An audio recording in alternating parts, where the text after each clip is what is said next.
Il y a 45 ans, on a eu une grande victoire en santé et sécurité du travail. Pour l'industrie manufacturière, on a obtenu des mécanismes de prévention et de participation comme le représentant en prévention. Dans les milieux de travail, ce que ça a voulu dire, c'est moins de morts, moins de blessures, moins de lésions professionnelles. Il est temps aujourd'hui que ces mêmes mécanismes soient étendus à l'ensemble de la société, incluant la santé et les services sociaux, incluant l'éducation, parce que leur bilan lésionnel est terrible. À la Fédération de l'industrie manufacturière, on représente un peu plus de 27 000 membres répartis en 330 syndicats.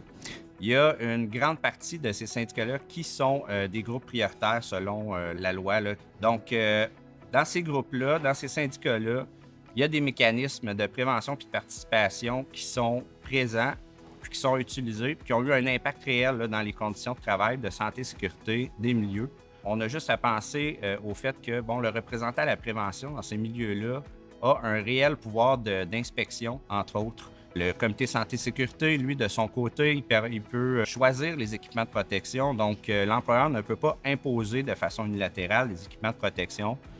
Donc, c'est un outil vraiment puissant en santé-sécurité pour les travailleuses et les travailleurs pour prendre le contrôle un peu de leur milieu de travail puis de leurs conditions. Puis, ça permet également, là, avec les heures de libération, le représentant à la prévention peut faire du terrain.